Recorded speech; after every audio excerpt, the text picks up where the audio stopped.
नाव योजना भाऊसाहेब ढेरंगे।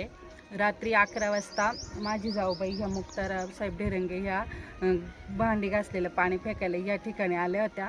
तेव्हा या बाजूनी 2-4 जण चोर आले आणि त्यांनी तिला इथं सुरा कोयता ह्याचं धाक दाखवून इथं खाली पाडलं, हे टिपाड वगैरे फेकून दिलं त्यांनी। आणि ज्यावेळेस त्यांचा थोडासा आवाज आला त्यावेळेस ह्या घरातून मी आणि माझा मुलगा बाहेर पळत आलो, तर त्यांनी मुलाला आणि मला तिथं डायरेक्ट तिथंच थांबवलं आणि मग यांना म्हणे की कापून टाकून कानातलं वगैरे जे काही असेल ते द्या म्हणे। मग त्यांच्याकडे सुरे कोयते होते, मुलाला पण सुरान वगैरे लावला।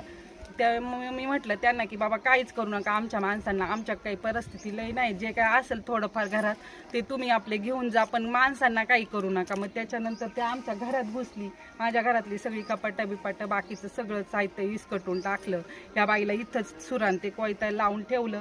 नंतर तिकडच्या घरात गेले, माझ्या दिरांकडं जी कॅश होती 4-5-6 हजार ती काढून घेतली आणि मग आम्हाला सगळ्यांना घरामध्ये नेलं, तिघींना पण, आणि डायरेक्ट पॅक करून टाकलं। म्हणे कोणाला फोन बिन करायचा आज नाही, फोन बिन केलं तर परत घरात येऊन म्हणजे कापून वगैरे टाकू।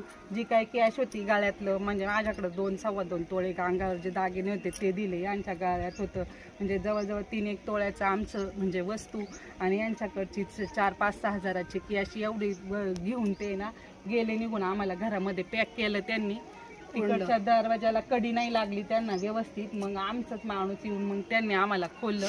मग आम्ही म्हणजे गावामध्ये तोपर्यंत कळलं, मग माणसं वगैरे आली, ते इथून परत इकडे ह्या वरच्या एका घराकडे गेले आणि तिथं पण त्यांनी अशाच प्रकारे सुरा कोयत्याचे धाक दाखवून माणसांकडनं सोन्याचे दागिने आणि कॅश पळवली।